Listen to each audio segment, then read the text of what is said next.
tahun depan saya pengen melanjutkan ke jenjang yang lebih tinggi di dunia psikologi. Gitu.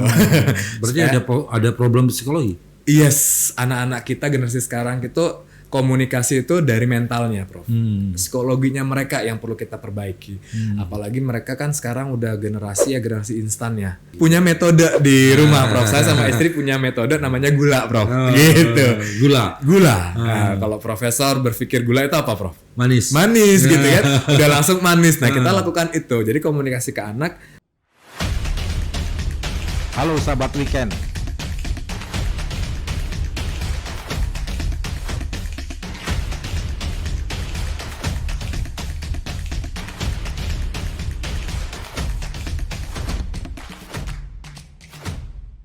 Halo sahabat weekend, ketemu lagi dengan saya Wisnu Murti. Halo sahabat weekend, ketemu lagi dengan saya Wisnu Murti. Dan kali ini saya sudah kedatangan tamu, Mas Oman Riyadi. Wah, terima kasih, Mas Oman, selamat datang. Ya. Baik. Gimana kabar nih? Wah, luar biasa. Di depan profesor langsung semangat saya. Pasti banyak kesibukan ini. Lumayan, apalagi akhir tahun. Ya, benar. Saya melihat pengalaman Mas Oman ini luar biasa. Waduh, khususnya dalam komunikasi anak. Oh gitu ya. Siap.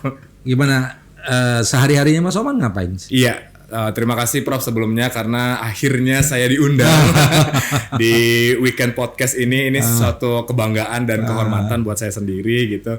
Dan bicara tentang saya gitu, waduh ini jadi gimana gitu ya. Kebetulan saya ayah 3 anak dan dari 1 istri. Oh harus 1 istri ya, setia harus. Dan saya memiliki usaha di bidang pelatihan dan kursus. Dan itu memang concernnya di komunikasi dan public speaking gitu. Jadi memang saya selaku praktisi komunikasi dan juga pelaku bisnis yang memang saya sama istri tuh awalnya ketertarikannya di dunia pelatihan. Kami ketemunya di dunia pelatihan. Oh gitu. Jadi kita suka satu pelatihan, ikut seminar, workshop gitu. Bahkan kita memang bahkan dari luar pulau pun kita ikutin gitu. Akhirnya kita ketemu, ngobrol, kok nyambung. Gitu. Akhirnya, jadi karena komunikasi akhirnya ketemu. Karena komunikasi. Orang bilang pinter ngerayu jadi. Meyakinkan. Itu meyakinkan. Rangkaian kata-katanya gitu, bukan merayu ya. Meyakinkan. Rangkaian kata-katanya langsung bikin percaya gitu. Nah, seperti itu sampai akhirnya saya menikah, punya anak dan kami bikin usaha bersama. Gitu. Namanya apa usahanya? Namanya Inspirasi Lingkar Negeri, Prof. Oh. Ya, kalau disingkat jadi Inline. Apa saja yang di aktivitas di usahanya itu? Usahanya, pertama kita emang bidang kursus dan pelatihan. Kita membuat workshop, seminar untuk komunikasi dan public speaking. Kita juga ada in-house training. Gitu. Kita juga diundang-undang, Prof. Kita juga ada kegiatan untuk team building. Kebetulan kami juga bergerak di dunia event. Jadi kita juga handle untuk event organizer, tapi lebih kepada team building sama gathering. Gitu, Prof. Iya. Kenapa tertarik ngurusin komunikasi gitu? Iya. Awalnya emang dari diri sendiri, Prof. Ya gimana? Saya itu kan kalau secara lahiriahnya orangnya introvert. Banyak orang yang nggak percaya, Prof, gitu. Nggak mungkin nih Mas Oman ini introvert kayak gitu. Iya. Pada akhirnya saya berpikir bahwa kok saya susah ya berkomunikasi gitu. Dan saya punya riwayat gagap, Prof. Oh. Gitu. Jadi sering mengulang kata, panik ketika saya harus berbicara cepat gitu. Sehingga akhirnya saya berpikir pada satu momen saya ketemu calon istri. Waktu itu saya ditantang untuk saya berbicara di depan 8 orang, Prof. Iya. Sampai akhirnya saya baru merasakan, 8 orang kok satu kata pun nggak keluar dari bibir saya. Jadi keringat jagung tuh. Padahal dinginnya luar biasa gitu. Akhirnya jantung saya berdebar kencang banget. Darah tuh kayaknya ngalirnya cepet sekali gitu. Dan akhirnya saya berpikir waktu itu saya dikasih 2 opsi sama calon istri saya. Kamu harus pilih 2 opsi. Termotivasi atau terintimidasi. Kalau saya terintimidasi, saya akan trauma, saya akan takut, malu, minder, nggak mau mengulangi hal-hal yang sama. Tapi kalau kamu pilih termotivasi, kamu akan berpikir dan bertanya, gimana caranya supaya saya bisa? Kok saya sampai melakukan kesalahan itu? Kok saya begini? Gimana cara saya harus lebih baik? Gitu. Akhirnya saya memilih opsi kedua, yaitu termotivasi. Saya belajar, saya datengin komunitas-komunitas waktu itu, Prof. Saya mau dong kalau misalnya ada kegiatan, saya yang jadi pembawa acaranya gitu. Masih belibet, ngomongnya masih yang salah-salah gitu. Cuma karena teman dan komunitas dimaklumin. Jadi belajarnya di situ, Prof. Sampai akhirnya pada titik saya dilihat udah lebih baik. Dan beberapa teman-teman komunitas kan kerja di satu korporasi yang lumayan besar. Dan bikinlah event yang lumayan besar juga, Prof. Akhirnya saya ditantang, mau nggak Mas untuk jadi MC-nya? Saya lihat nih provider besar gitu kan. Akhirnya di situ saya coba dan ditandem sama satu MC yang ternyata juga belum terlalu piawai dalam membawakan acara gitu. Jadi secara otomatis saya bawainnya waktu itu ternyata dilihat udah mulai enak gitu. Ya lebih bagus lah. Lebih bagus dari sebelumnya gitu. Akhirnya mulai nih berani untuk tampil. Nah dari situ saya akhirnya jam terbangnya lumayan banyak. Kok saya berpikir saya pengen sharing nih ke teman-teman. Jadi dari gagap menjadi gugup, akhirnya sanggup. Gitu. Gagap, gugup, sanggup. Iya, gagap kan bicaranya agak susah ya, Prof. Gugup bisa bicara, tapi masih terintimidasi. Iya, masih ada rasa takut gitu ya, ekspresinya masih belum luas lah gitu. Sampai akhirnya mulai sanggup, sudah bisa menguasai audiens, sudah bisa menata kata, sudah bisa berintonasi dalam berbicara gitu. Sampai akhirnya saya berpikir bahwa sepertinya saya memiliki misi hidup nih untuk bisa sharing kepada orang-orang yang memiliki mungkin kendala yang sama seperti saya sebelumnya seperti itu.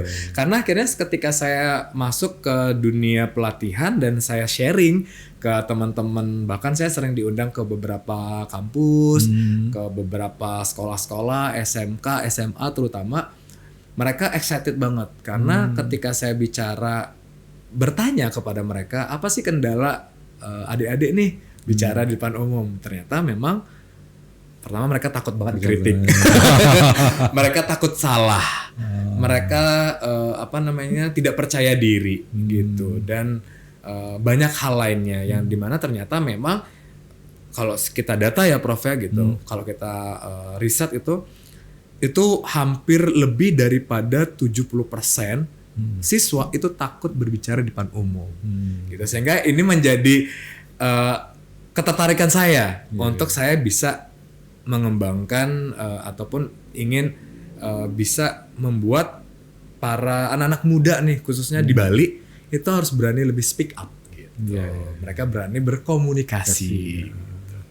Apa problem terbesar gitu yang dihadapi oleh generasi Z ya? Benar, generasi Z. Di sisi lain mereka sekarang sudah begitu sangat pasif dengan media sosial. Benar. Artinya media sosial one to one gitu ya. Dengan temen itu kayaknya nggak pernah habis dari waktu yang ada. Benar. Tetapi di sisi lain ada problem komunikasi di tingkat publik. Benar banget. Apa problem? Kalau misalnya bicara sosial media mungkin nggak tampak ya, Prof ya gitu ya. Jadi mereka tuh seperti menjadi diri mereka yang sebenarnya mereka inginkan, gitu. Jadi mereka tuh kayak santai aja gitu berkomunikasinya, kayak seolah-olah mereka itu bisa menjadi diri sendiri, tapi sebenarnya itu diri mereka yang mereka inginkan, Prof, tanda kutip. Tapi ketika akhirnya mereka masuk ke dunia publik di depan umum, mereka akhirnya harus menjadi bagaimana seharusnya. Sehingga itu menjadi effort buat mereka. Ketika mereka bagaimana seharusnya, mereka satu sisi saya tuh pengennya seperti ini, tapi ketika di depan umum ada tuntutan nih bagaimana seharusnya. Sehingga kendala mereka yang terbesar adalah mereka pengen memenuhi ekspektasi audiens. Dan yang paling besar adalah mereka tuh nggak berani dinilai, Prof. Iya. Sekarang tuh generasi-generasinya mereka tuh takut banget diberikan saran. Takut banget diberikan masukan. Yang paling fatalnya adalah mereka takut dikritik gitu. Anti kritik ya. Anti kritik mereka. Mereka tuh gampang tersinggung sekarang. Anak-anak muda sekarang dikasih tahu itu tuh mereka tuh yang langsung down gitu, Prof. Saya juga makanya saya nanti mudah-mudahan mohon doanya Prof, tahun depan saya pengen melanjutkan ke jenjang yang lebih tinggi di dunia psikologi. Gitu. Berarti ada problem psikologi. Yes, anak-anak kita generasi sekarang itu komunikasi itu dari mentalnya, Prof.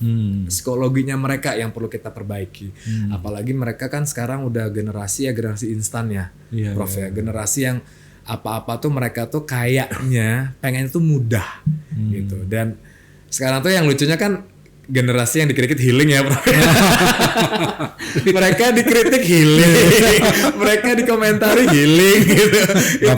Baperan banget, Prof gitu. Kalau dulu kita kan kalau dikasih tahu ya udah kita tahu kita salah, ini apa yang kita perbaiki gitu ya, Prof. Sekarang anak-anak nggak bisa digituin, Prof. Nah, ini menjadi problem orang tua juga. Ya. Jadi banyak sekali orang tua yang mengeluh tentang anaknya. Setuju. Ini yang saya dapatkan nih. Ya. Jadi karena kita juga nanganin mahasiswa, jadi orang tuanya curhatnya ke kita. Ini anaknya nggak bisa dikasih tahu marah, hilang, bahkan ada yang bunuh diri gitu. Ini itu kan yang sangat fatal. Benar. Nah, apanya yang perlu diperbaiki ini ya dalam situasi dan kondisi seperti ini?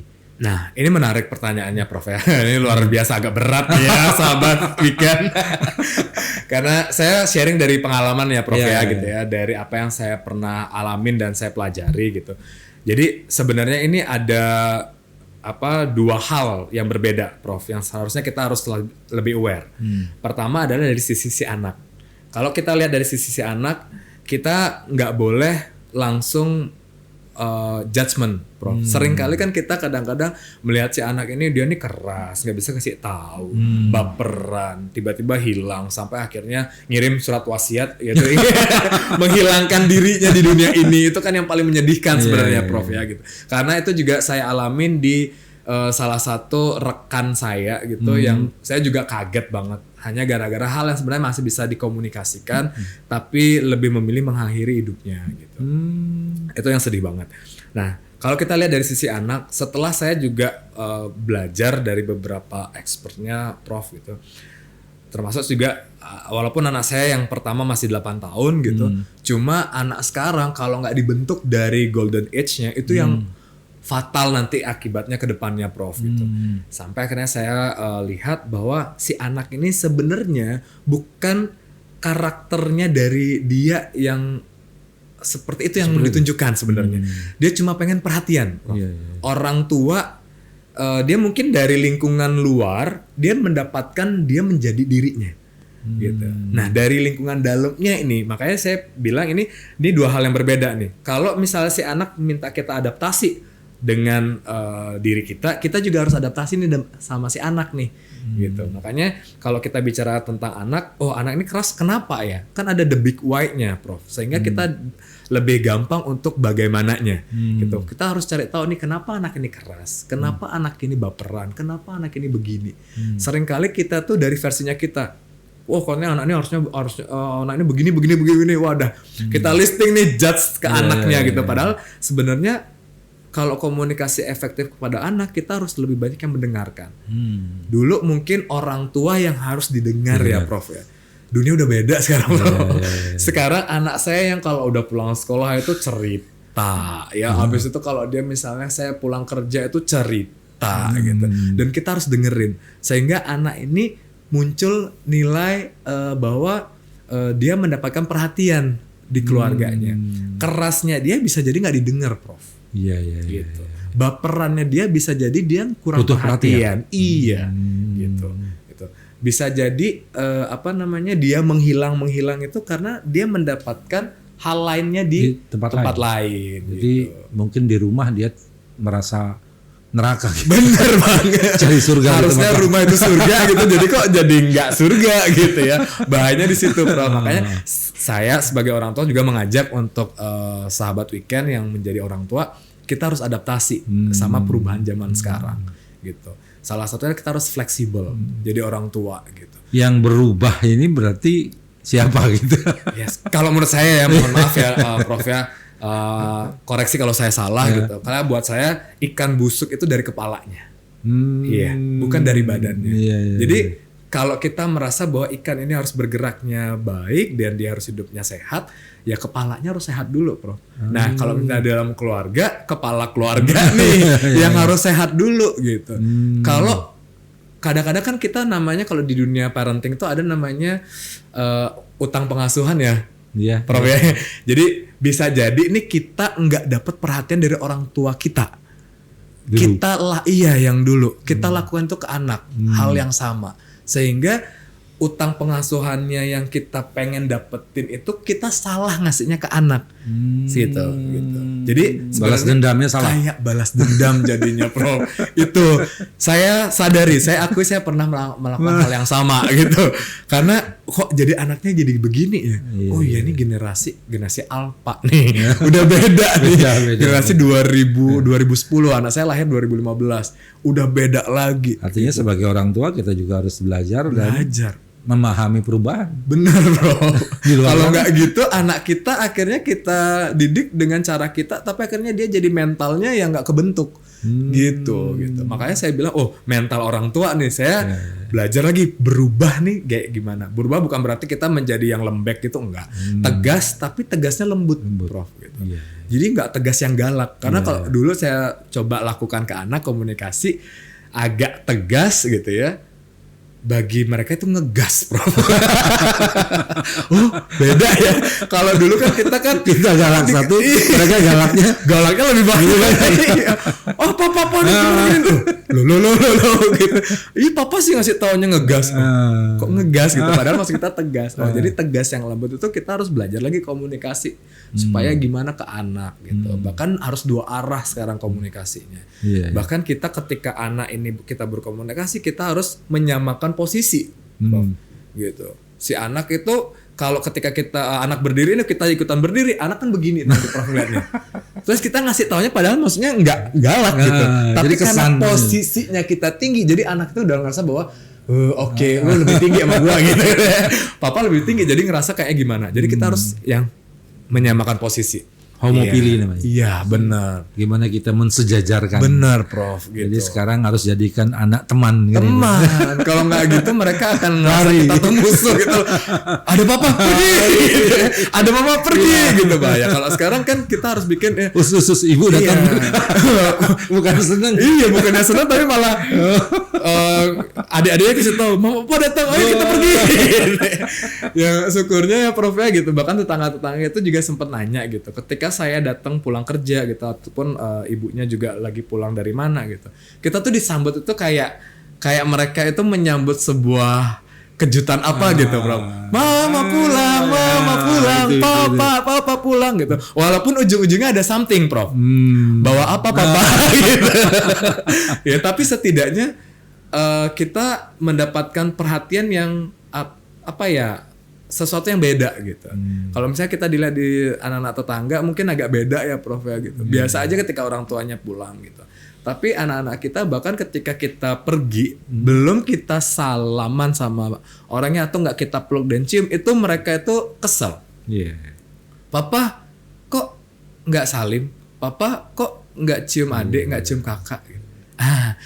Minimal dulu mungkin waktu saya melakukan kesalahan di anak pertama ketika saya terlalu tegas gitu karena saya melakukan hal yang sama seperti orang tua saya kasih, karena saya bersyukur Prof karena saya menjadi anak yang kuat didikan ketegasan orang tua saya sebelumnya gitu. Jadi saya berterima kasih gitu.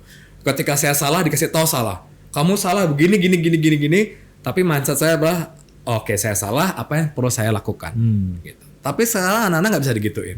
Sekarang harus kita dipuji-puji. Iya benar gitu. Makanya saya apresiasi. Punya metode di rumah, Prof. Saya sama istri punya metode namanya gula, Prof. Gitu. Gula. Nah, kalau profesor berpikir gula itu apa, Prof? Manis gitu kan. Udah langsung manis. Nah, kita lakukan itu. Jadi komunikasi ke anak, pertama G itu adalah gulirkan sanjungan. Jadi mau anak itu mau seperti apa, minimal anak cantik, sini dong gitu. Anak cantik, ayo makan dulu, sanjungannya dulu gitu. Oh anak hebat nih gitu. Oh anak kerennya papa nih gitu. Sanjung aja dulu. Wah anak paling gantengnya papa, padahal belum mandi gitu. Padahal masih dekil keringetan gitu ya. Tapi dipuji aja dulu gitu. Sehingga si anak ini merasa bahwa dapat perhatian khusus dari orang tuanya gitu. Yang kedua kita U-nya itu adalah ubah perasaan gitu. Jadi perasaan si anak ini, kita tahu nih anak ini melakukan kesalahan, Prof. Cuma jangan langsung dijudge dia. Jangan langsung didikte. Kamu salah begini-gini. Kalau dulu kita dilakukan seperti itu sama orang tua, kita terima. Anak sekarang nggak bisa, Prof. Jadi kita harus yang dengerin. Oh, kita tahu nih perasaannya dia, mungkin dia salah, tapi gimana cara kita ngerubah perasaannya? Nah, udah makan. Kakak udah makan belum? Kakak tadi ngapain aja gitu. Kita ubah perasaannya supaya dia tidak ngerasa akhirnya bakal dihakimi gitu. Yang berikutnya adalah L. Itu kita lihat hal lainnya. Mungkin dia melakukan kesalahan, sesuatu hal mungkin nggak sengaja, Prof ya. Pas main di sekolah, mungkin dia dorong temennya, tapi sebenarnya dia juga akhirnya nggak sengaja karena dia kepleset. Kita sering kali kita orang tua tuh nggak perhatiin, dia ternyata terluka juga, Prof. Tapi kita karena dapat aduan dari guru dan orang tua si anak yang didorong, kita langsung nyalain, kamu nih kok sampai si ini jatuh karena dia gini. Kita udah nyalahin itu, padahal kita belum dengerin, gitu kan? Kita harus lihat hal lainnya dulu nih. Oh, dia terluka. Oh, kamu kenapa, Kak? Oh, kakinya luka ya. Jadi perhatian itunya dulu, Prof. Yang berikutnya adalah A. Itu adalah amati secara mendetail. Jadi itu hal dari ketika dia berkomunikasi, berbicara, bergetar nggak bibirnya? Ada ketakutan nggak ketika dia berbicara? Terus ekspresinya gimana? Nah, ketika kita udah jadi gula tuh, kita akhirnya manis di depan si anak. Karena kita memperhatikan hal-hal itu. Jadi kalau gula kan manis, Prof. Nah, anak ini jadi sumutnya. Jadi kalau kita gula, mau anak ini melakukan kesalahan, dia akan tetap datang karena kita udah manis di depannya dia gitu. Itu salah satu metode yang kita gunakan di rumah komunikasi kepada anak. Jadilah gula supaya didatangin semut. Nah, anak-anak kita nih yang semut-semutnya gitu. Mau ini semutnya apa, mau gulanya ini seperti apa, karena dia udah tahu ini manis, semut ini pasti akan datang. Paling tidak ketika mereka pulang dari manapun, mereka ke rumah itu ada tempat untuk mereka cerita, untuk mereka ngadu gitu kan, untuk mereka curhat. Benar banget. Kan itu yang penting. Iya. Jadi rumah itu tempat mereka untuk mengeluarkan segalanya, ekspresikan apa yang mereka pengalaman-pengalaman yang mereka dapatkan di luar. Gitu. Keren ini. Nah, ini kan baru di tingkat internal nih. Benar. Nah, problem terbesar anak-anak kita ya Gen Z ini adalah gimana mereka sekarang harus membiasakan diri bicara di depan publik. Publik, itu dia. Kan ini dia. Karena era ke depan ini memang era komunikasi. Benar. Era bicara di depan publik. Yes. Benar banget. Nah, strategi apa yang harus mereka persiapkan? Iya, ya menarik nih. Sekarang juga kan untuk masuk tahun depan ini anak muda nih, ya kan menjadi salah satu bagian kepemimpinan Indonesia gitu ya. Itu saya semangat banget gitu ya, karena memang Mas Gibran seumuran dengan saya. Gitu.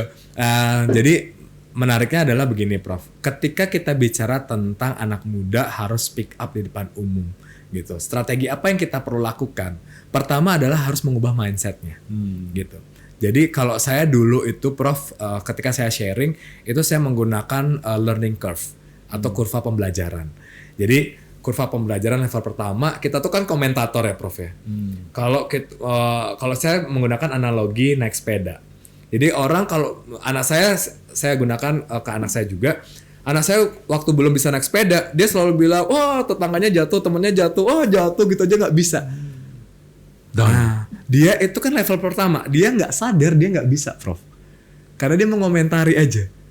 Harusnya itu ya papaya, harusnya dia ngerem ya papaya gitu. Padahal dia nggak tahu, dia belum bisa naik sepeda waktu itu. Dan kadang-kadang orang-orang kayak gini yang takut naik sepeda. Bener, Takut karena nanti, dia ngeliat langsung takut jatuh. dia nanti dinilai. dia ngomentarin orang. Kalau dia jatuh pasti dikomentari gitu takutnya. Itu di level pertama, Prof. Makanya akhirnya masuklah ke level kedua. Yaitu mereka harus sadar mereka nggak bisa. Akhirnya, ayo kita kasih sepeda nih. Mereka jangankan untuk ngayuh sepedanya.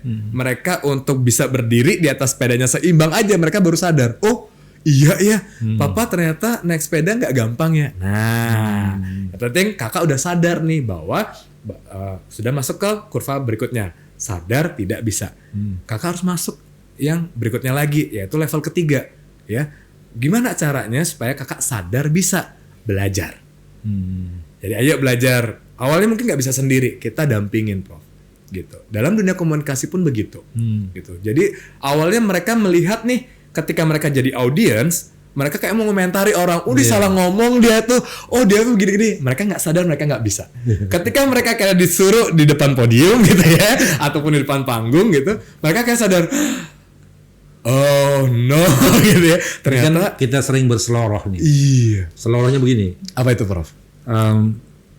Indonesia itu sepak bolanya luar biasa. Tidak pernah kalah lawan Brasil. Yes. Tidak pernah kalah lawan Jerman. Yes. Tidak pernah kalah dengan Argentina. Maksudnya tahu? Apa itu, Prof? Ya karena nggak pernah bertanding. Iya benar. Yang kedua, level sepak bola kita katanya sudah di level jauh lebih tinggi dari mereka. Mereka masih bermain, sementara kita sudah jadi komentator. Karena kita penonton yang handal gitu ya, Prof. Padahal ketika mereka taruh di lapangan gitu, untuk bisa ngasih bola ke temennya aja nggak bisa gitu. Gimana untuk ngegolin gitu ya? Dalam 10 menit udah kehabisan nafas. Udah langsung minta diganti gitu. Ya menarik. Nah seperti itu soalnya, Prof. Gitu ya. Generasi kita generasi yang mengomentari. Gitu. Sampai akhirnya mereka sadar ketika mereka akhirnya di depan, mereka nggak siap untuk dikomentari.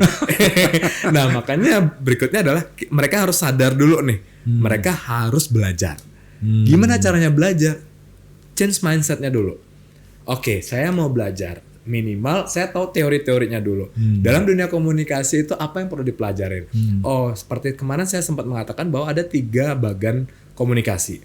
Kata-kata itu penting, Prof. Tapi hanya di bawah 10%. Kata-kata.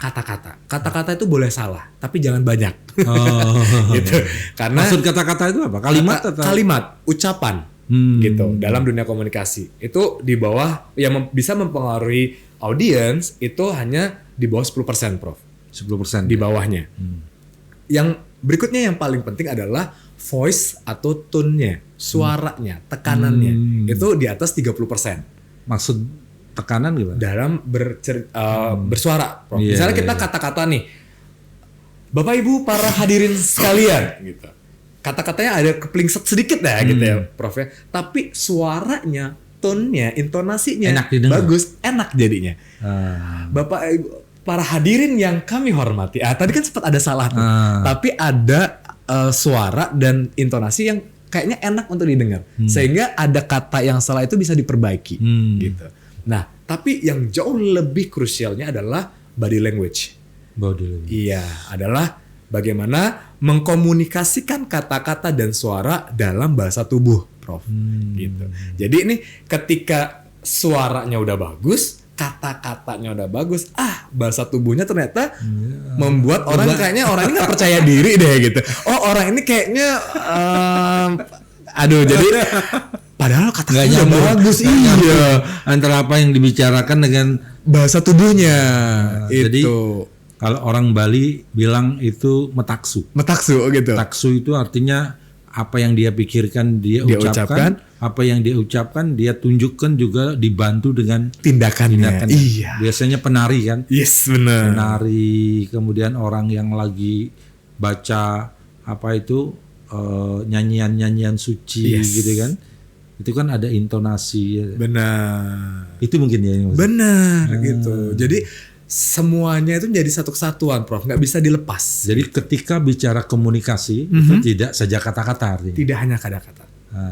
Di situ ada perlu tone, Ada suara, body language. language. Iya gitu. Sehingga akhirnya orang langsung dapat message-nya. Karena kan dalam dunia komunikasi tidak hanya kita memberikan pesan, tapi pesan tuh nyampe nggak ke kitanya, ke audiensnya. Iya, Gitu. Karena kalau ngomongin pesan, semua orang juga bisa bicara ya, Prof. Ya. Tapi ketika pesan itu nyampe dan akhirnya dipahami, nah itulah tujuan dari komunikasi itu sendiri. Sehingga ketika kayak kita masuk ke kurva pembelajaran berikutnya ya, Prof. Ya, gitu ya. Kan kita udah belajar nih. Strateginya adalah mereka sadar dulu nih, Prof. Anak-anak muda ini mereka sadar dulu. Kalau menurut Profesor nih, ketika kita sakit, apa yang kita perlu lakukan pertama, Prof? Kan Istirahat, obat. iya, orang kan langsung mikirnya gitu ya, Prof. Ya. Istirahat, minum obat, ke dokter. Tapi ada hal yang kita lupakan itu, Prof. Yaitu adalah kita sadar kalau kita sakit. Kita akui kalau kita sakit. Makanya anak muda sekarang mereka harus sadar dulu nih. Mereka butuh belajar komunikasi. Mereka sadar mereka ternyata kurang komunikasinya. Sehingga kita itu yang kita ubah mindsetnya, baru kita belajar. Masalah teori, teknik ini bisa dipelajari. Prof. Kita bisa terus asah gitu. Sampai akhirnya ketika mereka sadar, mereka bisa. Karena kan mereka akhirnya mau belajar nih, Prof. Gitu kan. Mereka belajar, strateginya adalah mereka benar-benar harus sadar dulu mereka sakit dan mereka mau sembuh. Akhirnya mereka belajar komunikasi, gimana cara berkomunikasi yang tepat gitu ya. Dan ada, kalau kita ya Prof ya, sesama praktisi komunikasi, metode untuk kita bisa menjadi expert di dunia komunikasi ada 5P, Prof. 5P. 5P. Nah, apa itu? Praktek, dan praktek. Jadi ketika saya bilang ke anak-anak muda, oh iya Mas ya, jadi 5. Ya, ulang terus sampai akhirnya kita Terbiasa. tidak sadar kalau kita sudah bisa banget. Gitu. Sudah terbiasa berbicara. Seringkali mereka nggak mau ke step pertama, Prof. Mereka nggak mau untuk melangkah dulu, berani aja dulu tampil. Salah itu biasa, gitu. Jadi nggak masalah sebenarnya, gitu. Masalah ini kan karena mereka nggak terbiasa, Prof. Kalau mereka akhirnya tahu bahwa mereka ini menjadi masalah, kan harus cari dulu nih solusinya. Setelah udah dapat, terus mereka asah diri sehingga tadinya masalah akhirnya menjadi anugerah buat mereka. Akhirnya karena mereka bisa speak up. Berarti panggung itu penting. Penting, Prof. Harus cari panggung nih. Harus. Harus, Prof. Gimana pun. Dulu saya berpikir bahwa di atas panggung itu adalah mimpi buruk. Dulu, Prof. Gitu. Sekarang panggung itu adalah tempat kita untuk mengasah diri, karena ketika kita mau jadi sukses, salah satunya adalah bisa berkomunikasi, Prof. Iya. Gitu. Saya juga belum tahu ya, Prof ya, koreksi kalau saya salah. Orang yang bisa berkomunikasi, kesempatan suksesnya jauh lebih tinggi. Gitu. Atau sebaliknya, orang-orang yang sukses adalah orang-orang yang sudah belajar tahapan-tahapan komunikasi. Gitu. Sehingga ketika mereka sukses, mereka bisa mengkomunikasikan gimana mereka sukses. Begitu. Apa yang mereka inginkan dalam hidupnya, visi misi dan lain-lainnya. Gitu. Sekarang teknik apa yang mereka perlu kuasai? Tadi kan sudah kata, kemudian ada apa lagi itu? Tones, ya, voice, body language. Sekarang teknik, misalnya, ya. Dalam komunikasi ini kan banyak segmen. Benar. Ada komunikasi politik, benar. Ada komunikasi bisnis, ada komunikasi sosial. Dalam segmen-segmen itu tentu ada perbedaan-perbedaan cara untuk mereka membangun komunikasi. Benar. Dan dari situ tercipta image kan? Image kita.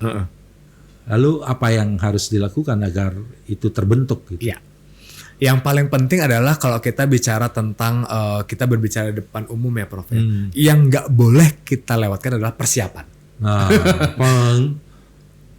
pemahaman materi. Gitu ya. Itu. Kita mau ngomong apa nih? Benar banget. Orang kadang-kadang kan ngerasa bahwa udah pede gitu. Padahal sebenarnya persiapan ini nggak boleh kita lewatin. Kita harus latihan, Prof. Gitu. Latihan pertama yang paling mudah kita lakukan adalah bercermin. Itu jadi ngomong di depan cermin. Di depan cermin. Kita anggap apa yang kita lihat di cermin adalah audiensnya Audien. kita, gitu, atau lawan bicaranya kita. Gitu. Sehingga kita bisa ngeliat tuh ketika kita berbicara, oh ekspresi kita tuh gini tuh, sehingga akhirnya audiens pun responnya begini. Wajar ketika kita di depan panggung atau di depan umum, oh ekspresi para audiens kita kok kayak gini ya. Bisa jadi ekspresi yang kita tampilkan tuh seperti itu, karena itu mirroring dia, Prof. Gitu. Jadi persiapan itu penting. Gimana persiapan adalah kita latihan. Latihan bagaimana kita bisa menguasai materi yang kita akan sampaikan nantinya. Baik itu mau menjadi pembawa acara, mau menjadi pembicara, mau menjadi moderator, ataupun yang lainnya. Termasuk guru, Prof. Iya. Gitu. Karena sekarang bahkan saya datang ke sekolah-sekolah, kita sharing bagaimana cara mendidik atau mengajarkan anak dengan penuh sukacita. Iya. Mengajarkan ke anak-anak dengan riang gembira, bahkan tidak membosankan. Iya. Gitu. Bukan lagi kayak kita itu yang hanya sekedar memaparkan teori-teori gitu, tapi bagaimana feedbacknya dapat dan si anak atau siswa ini memahami apa yang disampaikan sama Berarti guru. komunikasi itu tidak sekedar teori, ya? Benar, Prof. Tetapi yang lebih penting praktek. Praktek. Karena itu yang nyampe nanti. Benar. Ya, oke. Strategi berikutnya apa? Setelah persiapan, yang pastikan ini ke penampilan, Prof. Oh, performa ya. Karena saya sering bertanya kepada anak-anak muda, mana lebih dulu, penampilan atau percaya diri? Atau sebaliknya, percaya diri dulu atau penampilan? Mereka jawabnya percaya diri dulu, Mas.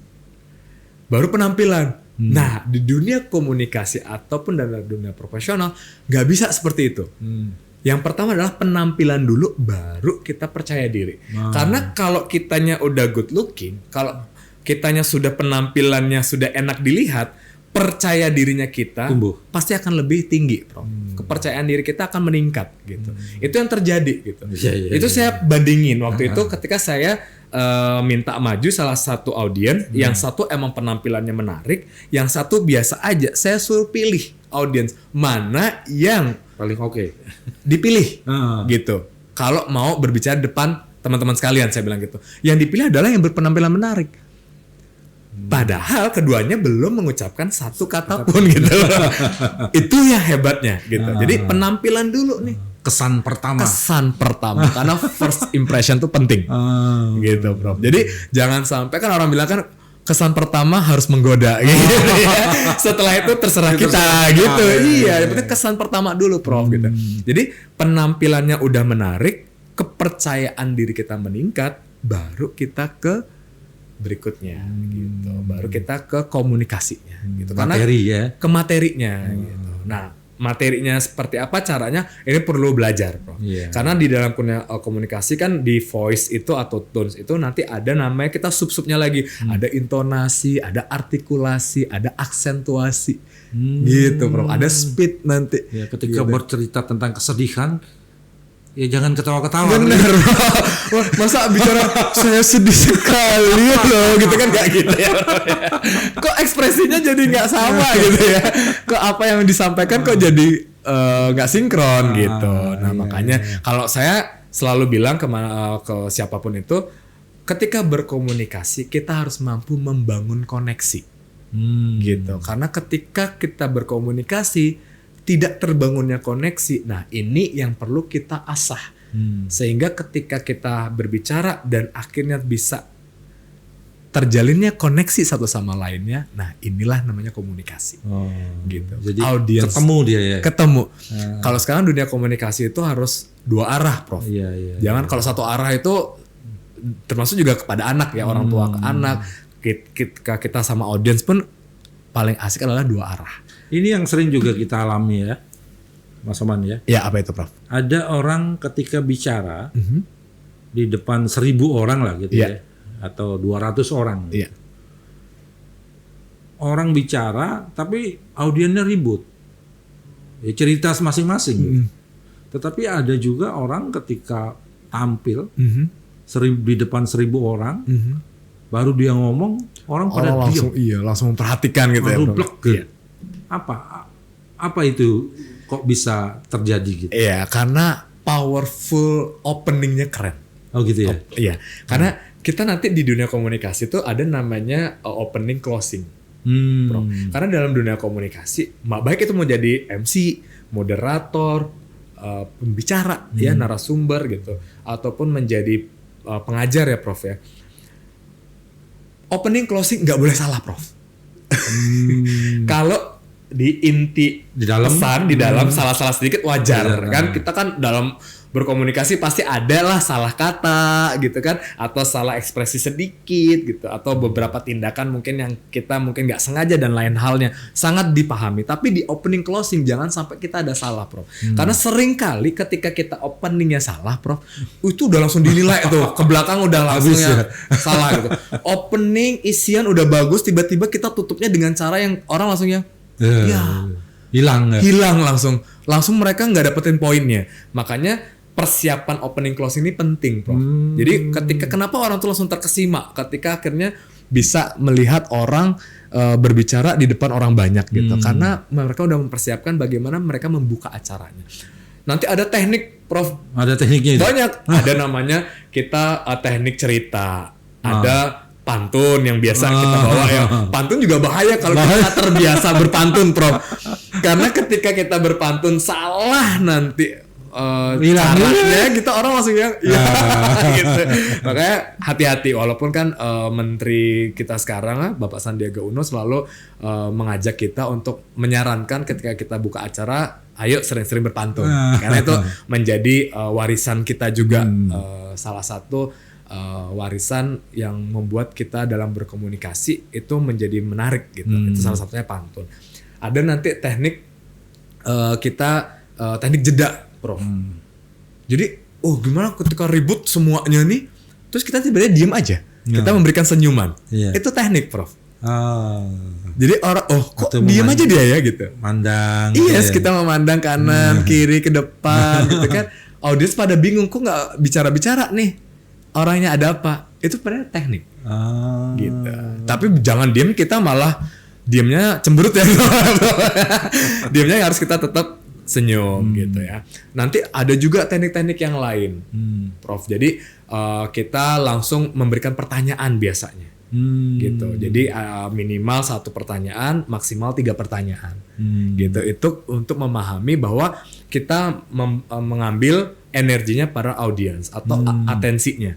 Pertanyaan yang paling simpel kan, kalau misalnya seminar motivasi ya Prof ya, contohnya ya, siapa yang mau sukses? Angkat tangan. Itu kan kita mendapatkan perhatian. Kedua, siapa yang mau kaya raya?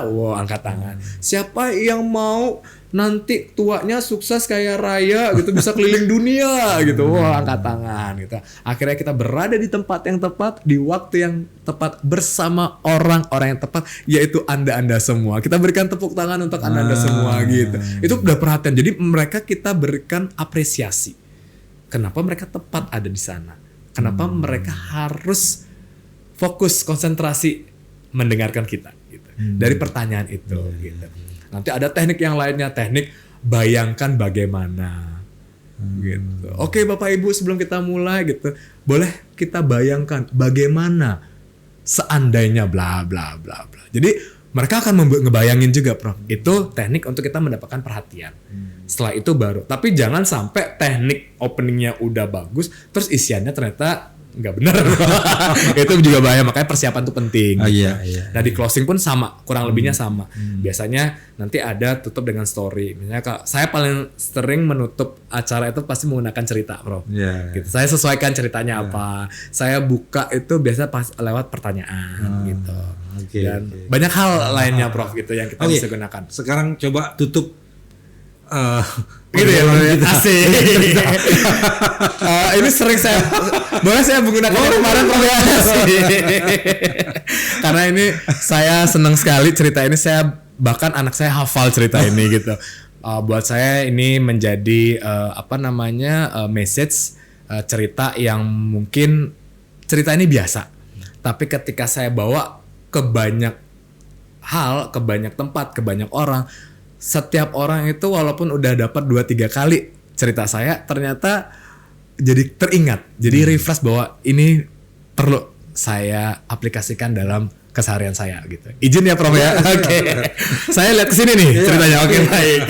Oke, sahabat weekend, Saya Oman Riyadi, terima kasih atas waktunya. Ini salah satu teknik cerita ketika saya menutup sebuah bisa dikatakan sebuah acara gitu ya.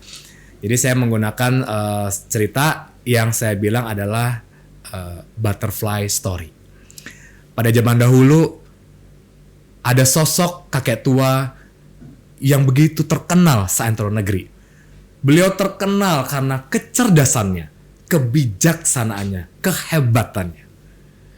Namun sayangnya di usia senjanya, beliau memutuskan untuk menetap dan bertapa di tengah goa yang ada di atas bukit yang tinggi. Sampai akhirnya ada sosok anak muda yang begitu penasaran, ingin membuktikan seberapa hebat, seberapa cerdas, seberapa bijaksananya sang kakek tua. Sayangnya lagi, jarak antara bukit, gua dan juga kampung si anak muda ini begitu jauh. Tapi karena kegigihannya, karena tekadnya yang kuat, anak muda ini memutuskan untuk melangkahkan kakinya bertemu dengan sang kakek tua.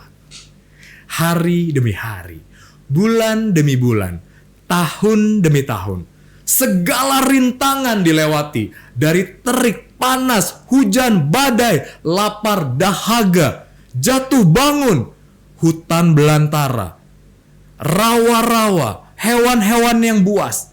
Akhirnya sampailah sang anak muda tepat di mulut gua sang kakek tua.